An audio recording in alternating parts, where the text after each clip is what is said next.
Well, guys, we're meeting today to talk about part two of the Brothers Karamazov, which believe comprises books four, five, and six, respectively, called Lacerations, ouch, Pro and Contra, good Latin there, and the Russian Monk.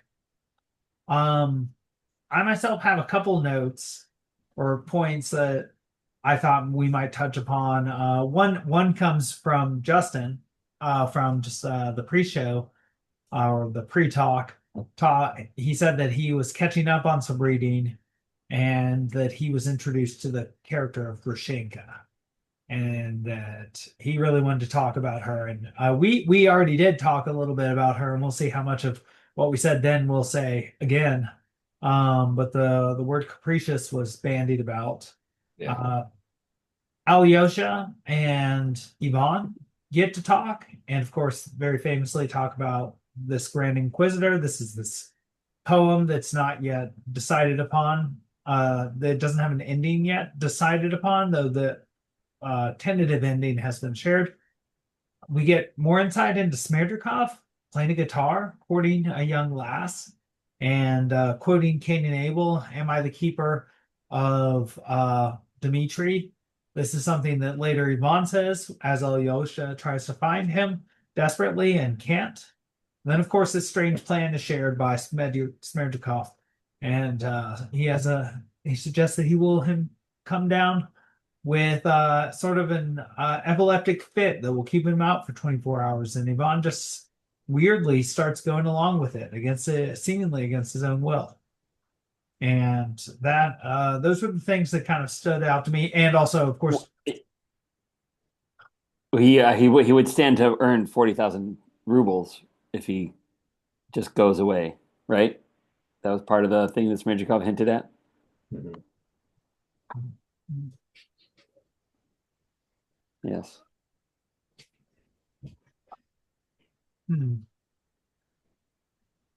at the very least, um, that doesn't seem to be everything that he's appealing to, though, because it's for what 3,000 rubles that we find out that Dmitri is at odds with his father, at least at this current point, Mhm. right? That he would stand to get precisely 3,000 and 3,000 he needs um, if he were to pull off what he were going to pull off. Uh, and he apparently knows these three different knocks now because Smerdrakov stands to gain nothing by keeping these from Dmitri because he threatens him with death. And so there's another sort of Cain and Abel reference baked into the narrative, just as it turns out, or what is heavily suggested regarding Smerdrakov's lineage.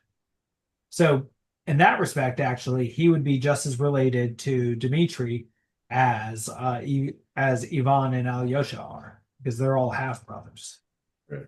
Ivan and Alyosha are full brothers. Mhm.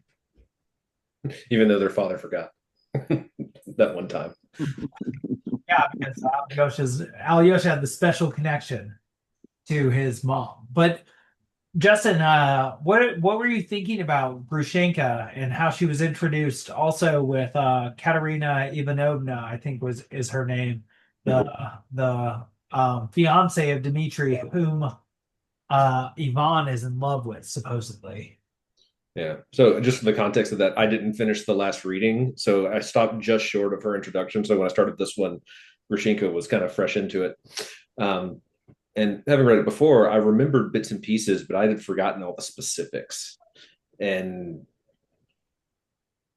just spot on for girls that I've met that are very much like that. Like it's one of those that like sends a shiver. You're like, oh gosh, I've met this girl before, and you can immediately kind of see the way they describe her, and you're like, yep, I get it, I get it, I get it, and you can understand, the passionate part of you is always going to be drawn to that until you get a little bit wiser, and you're like, no, this is it could be pitiable, but there's something monstrous going on with the inside of her. Like there may be goodness, sure, but it's not coming out at all, at least at the moment. Yeah, so let's I want to draw out some of the things that some of the positive descriptions that brought about those reactions. So we're first introduced to her in shockingly in the company of Katerina Ivanovna, and they supposedly, or to Katerina's mind, they have worked something out so that Dmitri will be freed from the influence of Grushenka. And they're communicating this to Alyosha. During the course of the talks, Grushenka seems to have a quick change of mind and to then hold it above Katerina Ivanovna that Katerina had kissed her, but Grushenka had not kissed her. And she said, I'm very much capricious and Virgil's femina semper varia, as it were, or variabilis, are she changes exactly her pitch and says, well, we may have agreed on this, a few minutes ago, but my heart changes so quickly. Maybe I do love this Dimitri guy. And welcome, Wes. We're already recording just because there is a momentous episode of something coming on tonight that, well, I guess we're all eager to get to, but probably me mostly. But so she just totally changes what she wants. And I think Justin and I were mentioning that when we were younger and dating and not married, that it's sort of interesting how crazy single people seem to people in relationships because they caprice and sort of vacillation are a part of the dating game. And Grushenka, I think really embodies some of the capriciousness that comes with having sort of the alluring, beautiful power of youth, but also sort of the lack of rigid character or of youth, or possibly even like the maturity that one can't possibly have achieved at a certain age. And Yeah. so, yeah. Doesn't she even say something to the effect of, she's like, if I want something, I'm gonna have it. Like there's an entitlement to her. Like she knows her own power, and yield weld she welds it mockingly at Well, Katerina. she doesn't know what she's going to want, and she doesn't care really if that how that affects other people if her will changes. Mhm. She doesn't, and so there's a narcissism, maybe even a solipsism, um, Yeah, definitely. self. My my note from the last time I read this around here is just like, what kind of people are these? They're just both of them, both Katya and Grushenka, both are completely devoid of any integrity Yeah. at all. And I Yeah. mean, Could've thought a better show of it, I but don't mean to only aim my moral criticisms at the pair. Like clearly, there's other characters throughout the novel who are just like completely self admitting sensualists, as they call them. Like they're just morally depraved. yeah, but But as the main females, like they really are embodying like a truth that unfortunately some women fall into. And well, certainly this woman, in some ways, you could read her sort of allegorically. So this is again, in some ways, this is the most religious novel of Dostoevsky's, and an image that's very biblical that one wonders that I think comes up to me here is the idea of the woman who rides the seven-headed dragon in mhm. often mistakenly called Revelations, even by scholars, um, which has 10 horns and 7 heads, which is also in Dante, the sort of whore of Babylon. And Mhm. whether Grushenka is herself sort of like the protean nature of Russia and how it sort of um, doesn't take its native ideas seriously, but always imports them. And in the same way as like Dante's Whore of Babylon is the church's relationship to the kings of France of that time, these foreign secular influencers. And so, in the same way as like a foreign influence is shaping the policy of this entity that should be pure and is sort of corrupting it or covering it in putrescence, as Dante might describe it. Grushenka might also, in pitting brother against brother, represent the sort of importing, and this is a a constant conversation that we have of outside ideas. Yeah, I have some, yeah, just more notes here about this notion of like the contrasting their beauty of the.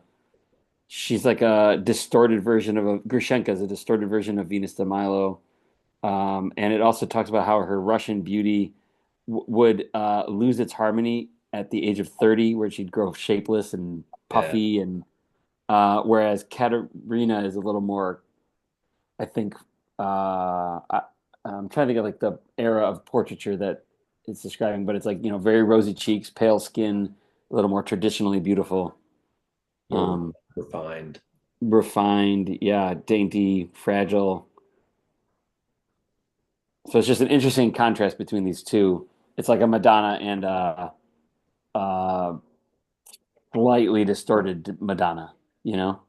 Okay, and so let's just lay out this sort of strange incestuous relationship too, because Grushenka is also attracted to strange people. The father of the family, one Fyodor Karamazov, and then also to Dmitri. And there's this strange sort of relationship of competition between brother and father that may lead to terrible bloodshed, heavily suggested at this point by the words of Smerdyakov and possibly the actions of Grigory too.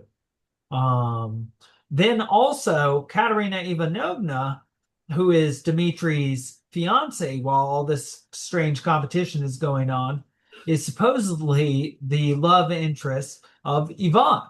And so there's brother to brother competition there.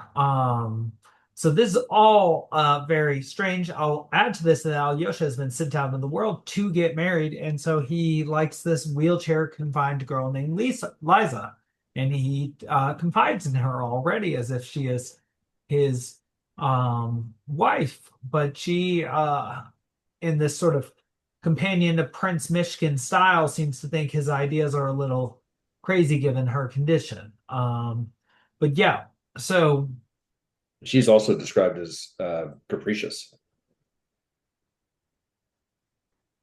very interesting. And so we have these strange sort of very powerful conflicts and competitions within characters in the family for these two women who are standing in contrast to each other. One wants to sort of crazily, delusionally fix Dmitri, Katerina Ivanovna. One just wants to use both father and brother. Right? Doesn't seem to have much plan really, or care enough to have a plan between the two. But Wes, uh, it's good to see you. Sorry, I'm late. Yes, apologies. Yeah, no, I think the dynamic with the both of them, how they're introduced, is in terms of how they're related not just to the characters, but also to the problem of money, right, and making your way in the world, right, which was that was a big thing about uh, Dimitri's passionate nature. He thinks he has all this money coming to him. Turns out he doesn't, right? And then Ivan, he's sort of making his own way as a writer, but it's like kind of squandering his true powers, perhaps. Um, Alyosha is open to the attack of his father that the monks, do really nicely for themselves, don't they? While they have all these poor women coming to, going on long pilgrimages all over Russia, and they're sort of benefiting from the devotion of these poor deluded peasants, essentially, right? And then you got Smerdyakov, who's learned a trade, and we're not even clear on quite how he's related to the other brothers. But then each of the women, right, the two core female characters, is introduced in terms of this money thing too, because like, you know, Katerina, she kind of sacrifices herself, her honor, to try to help her father, the general or whatever his position is, right, out of a sticky situation. This is very endearing, sort of, um, cliche maybe, but whatever.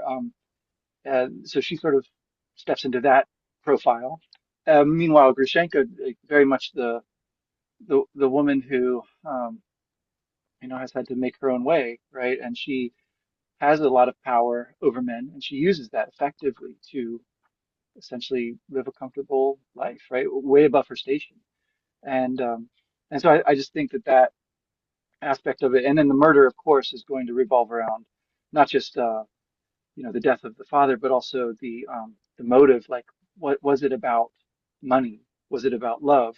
Those are kind of the opposed, you know, um, ostensible motives. But I think you're right to point out that religion is a really deep uh, theme here as well, and I think you're right to point out the almost fatal nature of the kind of convoluted triangles, love triangles, incestuous almost, yeah, dynamics of these things here.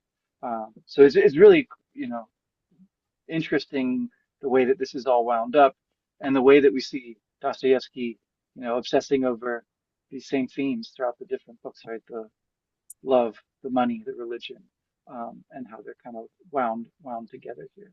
So and that was just what I was thinking about as you were talking. Yeah. and the suffering of people, Yeah. innocents in particular, but all people, right? I mean, that image of the horse, the mayor getting beaten, is comes up again from Crime and Punishment. The same image. Um, has anyone seen the movie Honora? No, I heard it's Came out good. last year. It was good, yeah. But Grushenka reminds me of the protagonist of that movie. I mean, the t titular character.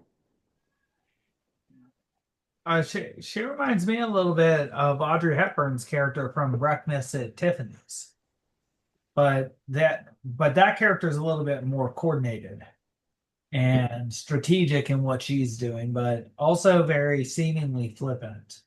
A nice sort of study in contrast in a way that one wonders about with Grushenka, though I do seem to think she does at least have the potential for sort of a Mary Magdalene or Rahab sort of arc. Mhm. And perhaps she is like Russia in that way, but I think also she shows a broader in a broader way what the sort of ultimate evil is of a thing. And there's a sort of Iliad position of it being a woman. And then there's sort of the spiritualist or sort of former Dostoevskian position from the possessed of it being like a social movement or an imported philosophy. But in either case, it's like something imported um, from afar or something. Not with Grushenka necessarily, though. But anything, whichever or whatever it happens to be, that turns brother against brother is like an ultimate evil. But And isn't this in this book? Isn't it themselves? Isn't it their own? Like they talk about how like Alyosha's trying to leave the family, and he's a Karamazov, right? And it's like I've got it too. It's just further down the ladder than you know. Um, well, yeah, it may be their natures, and I mean they are described as sensualists, and that may therein may be the problem that their religion is one that is bound to set people against each other because it is not grounded in something that is deeply stabilizing, at least to Dostoevsky's mind, like religion. I don't For know. I'm just thinking the way you were talking made me think about the Julius Caesar line. The fault, dear Brutus, is not in our stars, but in ourselves, right? Like it's not about something foreign that's come in. It's something in these people, in Russian people, and them in us ourselves. Like none of faults of any of these brothers, or none of their flaws or sins are because of extra, like, it could be any woman, and Dmitri would be freaking out about it. Like which isn't to say that Grushenka isn't important as a particular character, or Katya isn't important as a particular character, but um, yeah, yeah, I don't know. I understand your point, and I think that that's an important theme that Dostoevsky explores, particularly in something like The Possessed. I think also in Crime and Punishment. In this book, I don't know. Ivan comes in as kind of the outsider European academic who tries to say goodbye to all this, right? I'm going to the new world. Um, but he's trying to say also goodbye. Like the Grand Inquisitor is a Jesuit, right? It's like he's trying to get rid of these outsiders. Like no more of this phony Christianity. We want this pure one that is tied to the people, tied to the land, part of the elders. Right. That's the juxtaposition, right, of the Grand Inquisitor and Ivan's character. It's not directly then Alyosha, but it's Alyosha kind of like in his evolved form as like the Elder Zosima, right? Then we get this long story which he's sort of like the author of in a way, which I find kind of interesting. Um, so yeah, so there is something autochthonous or like within Russia and within each of these characters. It's like quintessentially Russian, and yet it has this kind of energy that can have like a moral shading that's definitely negative or definitely positive for Dostoevsky. It's sort of like can go either way. I don't get the sense that like there is a an evil nature per se to the Karamazovs, but that there's a powerful nature and a sensual nature, and it can be directed and manifest in these different forms. Um, and so it looks to me like this comes back to something that he says in, I think it's in The Gambler, but I don't know, where it's like the Russian spirit is looking for a form. It's like it's got all this stuff and it needs an adequate, um, you know, container. So in that sense, they are looking for something external to themselves that's worthy of themselves, that's worth living for, worth believing in. And I think Ivan wants that as much as anyone. And so yeah, I think Justly Famous, the Grand Inquisitor is like um, his twist on the Christian story, and uh, and Alyosha's reply, if you want to call it that, right, is to kiss him, to forgive him, to tell the story of his elder, and that's way less famous. Like way less often is the stuff about the elder excerpted from this book and read on Yeah, its own, yeah. which is kind of interesting. Um, okay, is Alyosha like the passive intellect that is desperately seeking an active intellect to imprint itself on? It kind of looks that way, right? Because Yeah. like, what's the alternative? Be Yeah. like his I mean, dad. I like what you're saying about this notion that it like the so if you read this allegorically for Russia, then it's this people that are desperately seeking for something to give it a purpose. It's like full of passion and Karamazov Venus, whatever that really means. Yeah. Uh and like Alyosha is being sent by the elder into the world of his brothers. But he doesn't know what he's supposed to do. He doesn't know how to help them. He doesn't know, like he said, you better go find Mitya because something terrible is going to happen. And obviously, like if you've read the book, you know that what is going to happen. But it's like, what is Alyosha supposed to do? Like he can't even stop the little kids from fighting, you know? Right. How's he supposed to stop his brothers? I mean, he can't make head or tail of this love quadrangle that's going on, and he even says like, what if she loves no one? Like, what do I know of love and women? How can I resolve such conclusions? And there's just a great line right below. This is chapter, I don't know what part it is, or what book it is, chapter 5, page 187. One could get lost in the tangle. Like it's an enigma wrapped in a mystery. Like, I don't know what to make of any of this. I kind of took Alyosha being sent out into the world and being told to help. I kind of felt like the purpose of that was not so he could help, but was so that he could learn about himself, like experience the world. Whether he could actually help or not, he has to get involved and he has to get down to the weeds with them and experience like his nature or come face to face with it in some way. Which is to say, humanity. Like he's got to learn what it Sure. means to be a human. Yeah, because if he really has this, passive intellect, well, go make it active. You know, find where it needs to go. I was actually thinking a little bit today, you know, in the allegory of being about Russia,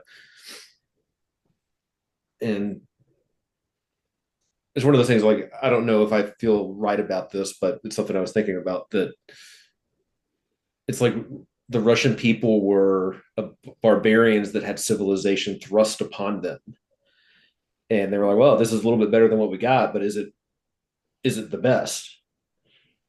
And you kind of operate in this in between of like trying on clothes. Like, okay, I like this shirt, but it doesn't fit right. I got to try on something else, but I need a shirt while I go from store to store. I don't know, something silly like that. But I mean, they like Catherine the Great brought in, she imported culture, yeah, civilization, and then they just had it. And maybe 100 years later, certain people woke up and realized that this isn't who we are. Something like that. yeah, something like that. They didn't just grow and develop it over time. It was just, hey, here's our society now. Like even Grigori says something like talking to his wife. He said, "Yeah, we're free, but it's our duty to serve this man still." Yeah, no, I like that mention the difference between um a changing social situation, but a maintained norm or value. Uh, and I want to say I like that we're using these Aristotelian terms that get picked up by the medievals, like the active and the passive intellect. Big debate about whether that's within one's mind or one is in the moon and one is not, and whether one has one's own or whether there's species passive. Sometimes gets called potential intellect, and sometimes other things called the contingent and passable, depending on who one is reading. Interesting. But yes, to your point, Babcock, I do think there's a story about free will and about self agency in terms of actualizing oneself by becoming oneself. Even though the Europeans are so advanced in what they are, I think it is possible to import things from a place, but also to still maintain one's own self. Like and to improve upon them, like what the Greeks did when they got like philosophy and religion and mathematics. They may have gotten a lot of these things from the Egyptians, the Phoenicians, and the Indians. It's unknown, but what they did with these things was impressive. It's sort of the opposite with the Romans and here with the Russians. In conquering, they were conquered. I think it was Cicero who said that about the Romans with Greek culture. I could be wrong on my Roman there, but I agree with you, Babcock, that this is a story about free will and that yes, these people have their own choices to make, but I think it's more complicated than that. I think it's also a story about free will constrained by incentive structures, like Hamlet, for example, where he finds himself in a revenge drama and his human nature keeps him from, constrains the paths that are ahead of him. Because not only is he does he need to revenge his father, but his stepfather is trying to kill him, very Snow White style. I think it's also a story with this third major theme about institutions like religion and their power. So, like Zosima obviously had a very Karamazovian Karamazov like eccentric, charismatic, successful nature. He was this officer. He had this duel.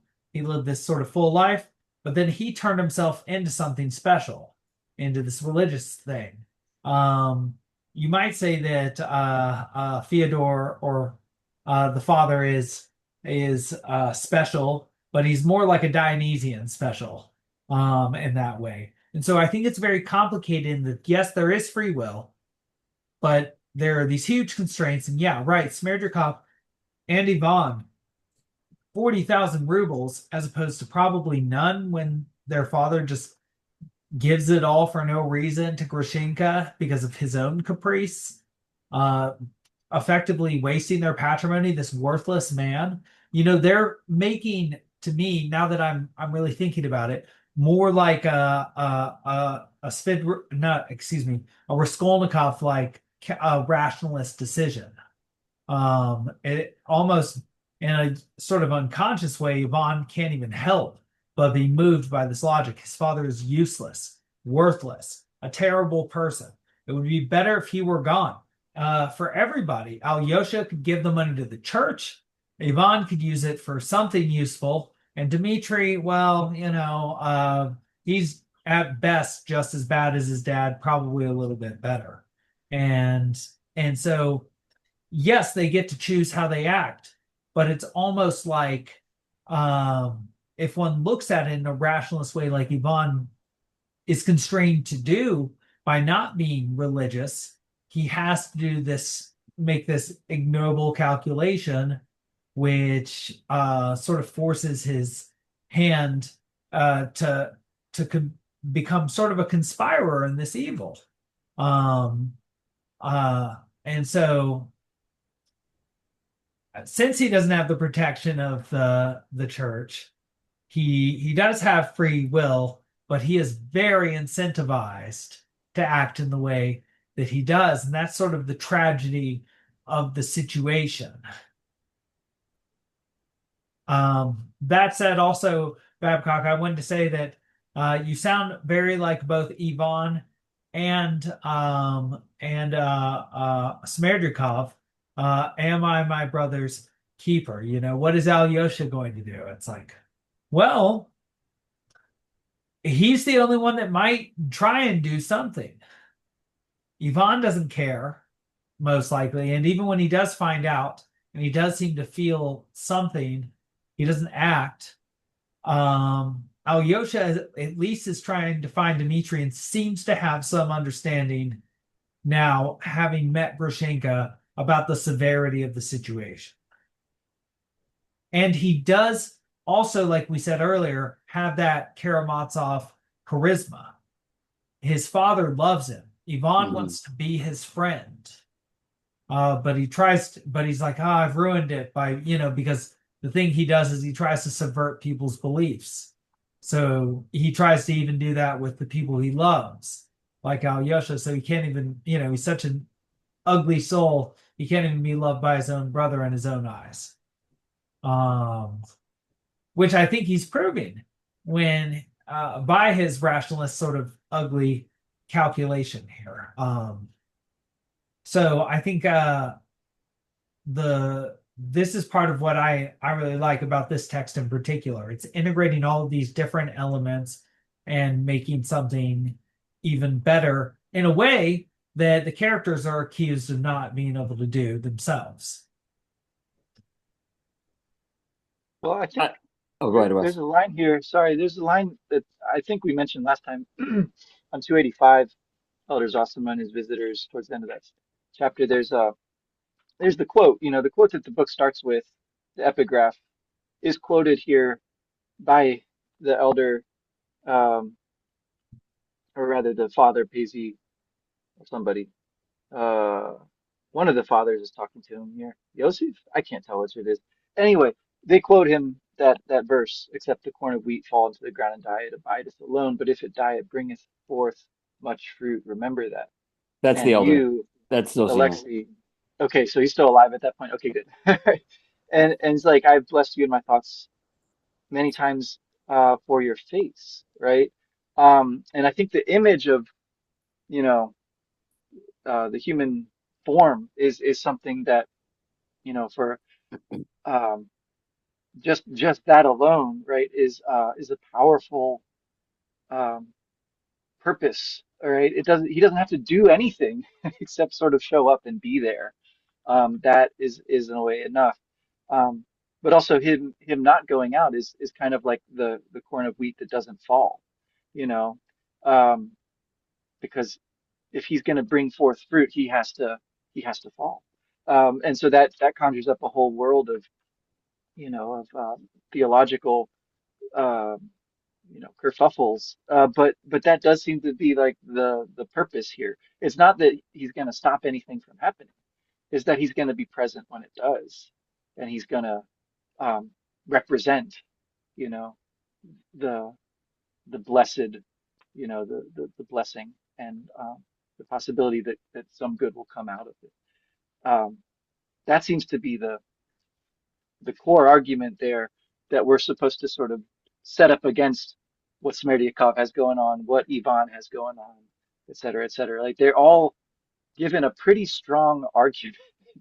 And I think there's like legitimate ways in which readers can come away feeling like one or the other sort of like wins. Um, but the conflict is it seems like the key thing. Um, that's where meaning is generated. That's where fruitfulness comes from.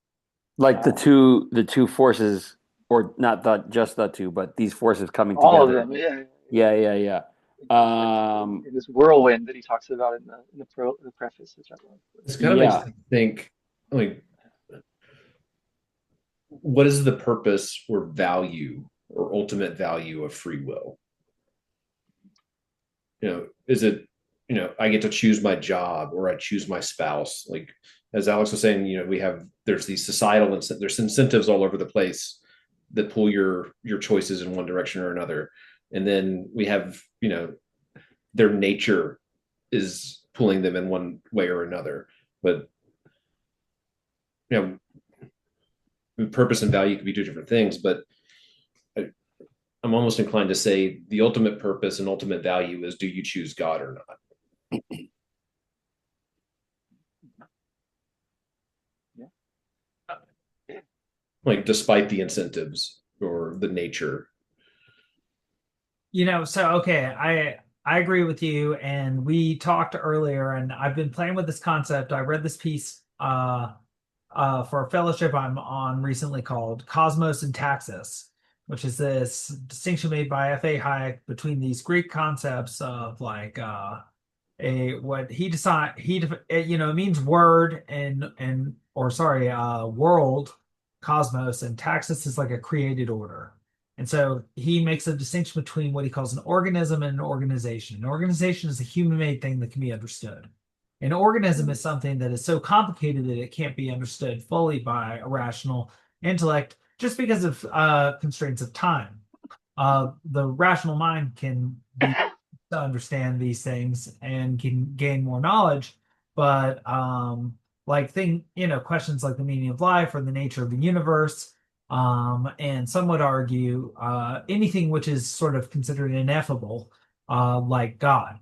But I've been bandying about this concept, and what I think um, Dostoevsky gets on the value of religion and the concept of God is that religion is one of these, is the pure archetype of the ineffable or the representation of the organism, insofar as the thing that is so complicated that that which is human made can only approximate what it actually is. And that people who then think that religion is just human made are really missing the cart for the horse, or the forest for the trees. Like they're seeing the house of God, but not understanding the concept that that is made to embody, obviously in a simplistic or a much simpler form, because it's impossible to embody, because it's the embodiment of something with like infinite meaning or so many aspects that a rational intellect would need some absurd amount of or even infinite amount of time to fully understand. And so I do think that creates a fundamentally different view towards the world, Justin, because one assumes that there are things that one cannot understand that are still operative in one's life. And so one still acts as if there are ways to optimally act with these things. And because they're real, they're just not fully understood. Whereas a rationalist has to think that everything is sort of like a human-made system, can be totally understood, and that once you know the rules, you really know the whole game. There's nothing outside of the system that affects it. And I think you're now seeing how that hand gets played in life by Ivan, possibly also Dmitri. But on the one hand, in the rationalist camp, the organizationally minded camp, but then Alyosha is in this other camp. And this seems to give him a power, this recognition of there being something more or ineffable, or that one gets a charisma or a power by following what people in the middle who study the Middle Ages might call some natural law of sorts. But again, not law in like the sense of something human created or even based on custom necessarily, but something which is like some deep ingrown part of the nature of humans and the human experience that again can be represented in particular ways, but has depths that go farther than human understanding. Which is essentially Alyosha's response to Ivan's poem. And Jesus' response with it, which is interesting, is that Ivan writes a character who understands this, and yet he seems to not understand it himself. Literary theft. Yeah. Yeah, I think that's why it kind of ties into the free will. Like he understands it enough to write about it, but he chooses the other one. Rebels. He's a rebel. Yeah, he rebels, basically. Yeah. But he said, I mean, like, okay, so I'm not wrong to think that, he's alluding to this notion that when he turns 30, he's gonna, at best, just give in to being a Karamazov and just become a ruined person, and at worst commit suicide. But he says to Ivan, like, just your existence is enough for me to know that you're here somewhere, right? So, like, I think I didn't mean to besmirch Alyosha's abilities or value to his brothers, but more that he himself doesn't represent agency, active agency. It's more the like he doesn't know what he's doing. He doesn't know what he's looking for, which is how we all are in our lives. Yeah. Most of the time, at least. Right. Right. And like to your point, Alex, it's like we're engaged in this organism. In ourselves, we're organisms, but we're also in the organism of the human species. We're in the organism of the planet Earth, right? The whole family of existence. And we don't, like, we can think that we have an idea about what we're doing or how we fit into this, but really we have absolutely no idea. Like it's, I mean, this is what it means when we say, all I know is that I know nothing. Like, but Alyosha's mere presence is enough for Ivan to continue to motivate him. And just as a minor little side note, when I read this 10 years ago at St. John's, I was much more sympathetic to Ivan. And after reading that chapter now, I was like, oh, this guy's a fucking idiot. He's so dumb. How does he not get it? But it's like, I'm 12 plus years older now, like now I'm 42. I'm not 29 or 30 or however old I was, and it's like, life is way different than you think it is when you're younger, There's certain truths that can't be untruths by petty logics. Yeah. Sticky little leaves, like it's like Ivan gets it and he just doesn't get it, or he can't pick it. I don't know. To that point, so just again about self-passionating and agency, I do think that Dostoevsky embodies what he wants to be in creating a specifically Russian form.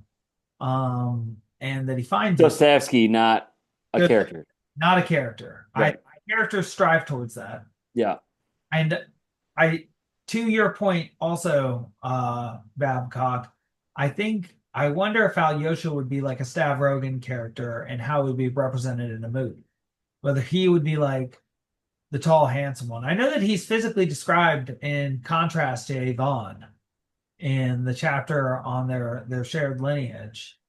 But I wonder, like you said about the strikingness and importance of the human form and of presence, because he's the one running around, right? Just like the narrator in The Possessed. Stepan Trofimovich's memoir writer. I wonder if he would be like really handsome. I wonder if they would all be handsome. Well, and he's writing the memoir for the elder. Right. And I mean, I also wonder too if that's a representation of the value of religion is just, and you see this, I think, in the Hebrew scriptures, just writing it down, even if you don't have a lot of agency in the situation itself, that to record the happening of something also has tremendous value. To be an evangelist. And so, at the very least, if he witnesses what happens, some insight into human nature will be bequeathed, or something, of religious value is about to happen, is what Zosima seems to sense after having been exposed to these men. Remember, he says he bowed to the suffering that Dmitri is going to endure. And that's what, I don't know if you remember in Crime and Punishment, it's what Raskolnikov says he's doing when he bows to Sonia. He says, I don't bow to you, I bow to before all human suffering. So again, he seems to be refining his own technique. Yeah. Finding over and over himself through these characters and asking these questions. And I think I don't want to speak for everybody, but at least you and I at this point, having more identified with Ivan, see the value of Alyosha, because his perspective, I don't know, seems to win out. I'm forgetting how I wanted to put it, but I think it was probably pretty good.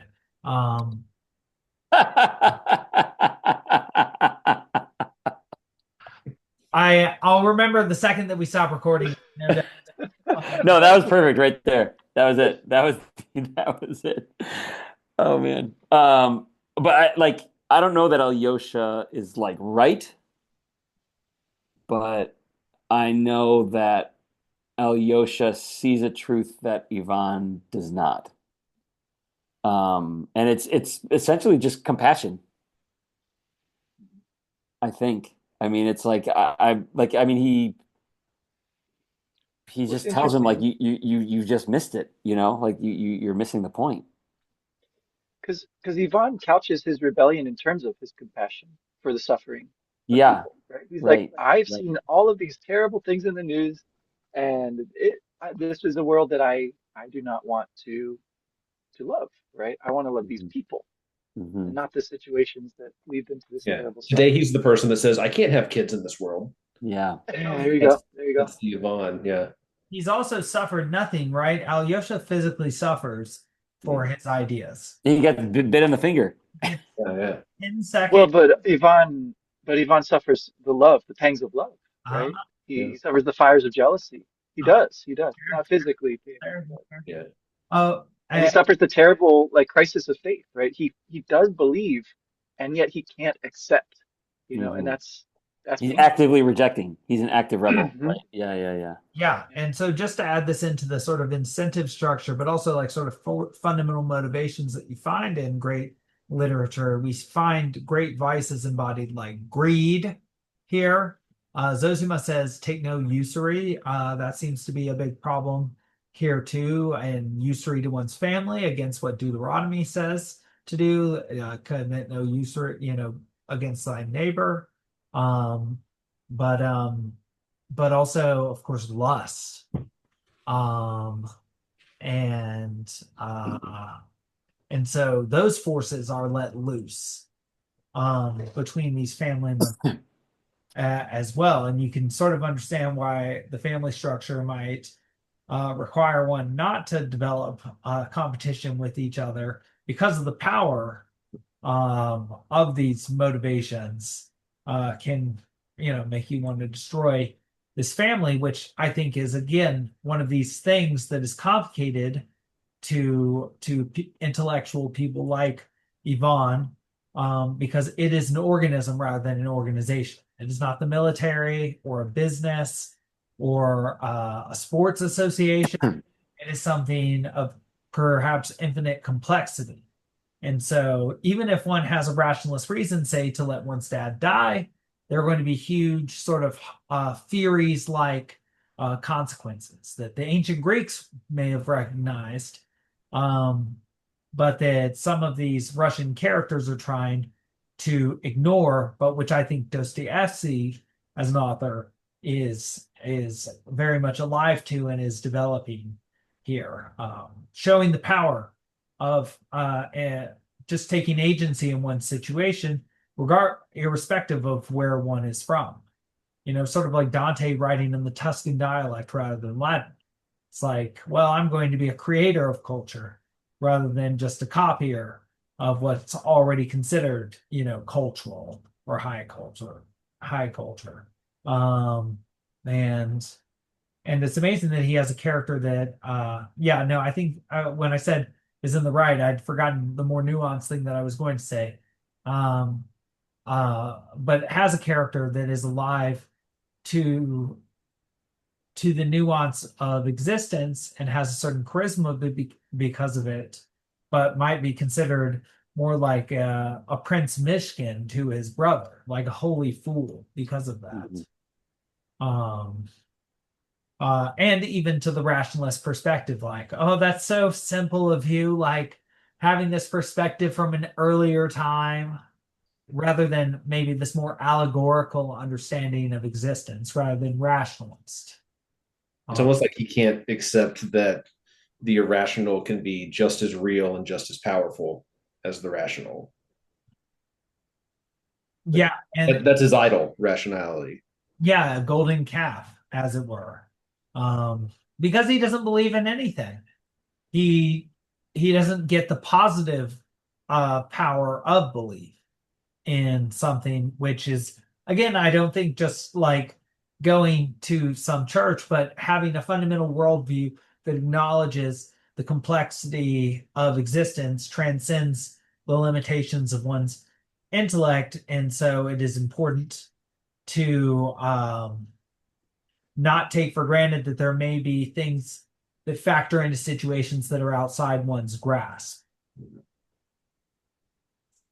And that maybe one reads these old books and sees situations repeated, that one just gains a lesson from that because one can't understand maybe all the causal mechanisms involved in the situation, but that there just seems to be a certain pragmatic solution to certain situations. Man, this is you're like, Alex, you're making me realize that all these goddamn engineers that are running the country now are they're all just a bunch of Ivans, and they all think that they can create a system that's going to be perfect, and it's like ain't no solving any of these problems. Working in AI is missing the point. I think well, sure. I mean, or like you get these like these software engineers who, it's like I mean, I'm just quoting Jeff Goldblum from Jurassic Park, like, God help us, we're in the hand of engineers. Like I don't know why these guys I shouldn't say it like that. I don't know why I do know it, but I don't know why we as a society thought that it's a great idea to let computer engineers take over the fucking planet. Like, these guys, we called them nerds when I was a kid. Like, there's a reason. But I mean, you're right that there are people who have too much faith in any human created system, whether they're, sometimes there's a criticism of like economists. Mm-hmm. That it's like, well, that's very rational and makes a lot of sense, but it might be missing certain norms that need to be integrated into it that really change the equation. Or just that you're building systems with humans. Yes, no, any human-made system. Yeah, no, I agree with you. Yeah, that's misplaced faith. If you have faith in a human institution, you're missing all the transcendent. And it's fundamentally, it leads, I think, pragmatically to different solutions from having the different orientation. And that's when, Babcock, I think you start missing the sort of value of allowing people their choice to figure out their solutions to life And you start thinking, well, no, obviously there's this rational solution that maybe should be applied to everybody. And that's going to run into public choice problems, as it were, and agency problems. Yeah. And I mean, I think the problem that Ivan is hitting on is the problem is it a feature or a bug of the system? Human suffering is a part of the world.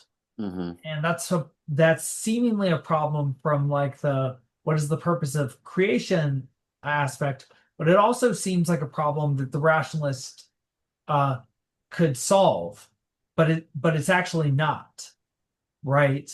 Like every system that tries to create or get rid of suffering runs into the problem that it creates more suffering because it can't do that.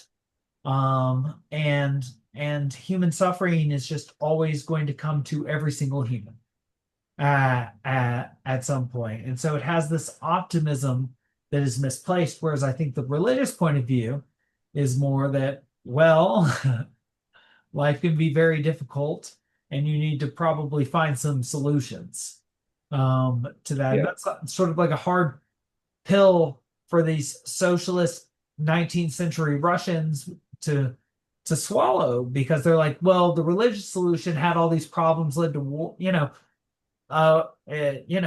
have all these good arguments for trying something better, but the better thing has a fundamentally different orientation that I think gets a fundamentally different result. One more I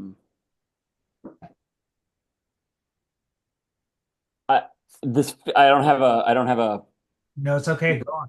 I don't have a direct connection to what we were just talking about, but one thing about the Russian people is that they don't rarely do they try to attack other, like I'm thinking about that line you said from Cicero at the beginning of like, in conquering we were conquered. And the Russian Empire, except for that, they've never tried to conquer Europe, right? So it's like the Russian spirit is not going out into the world to try to instill itself on other people.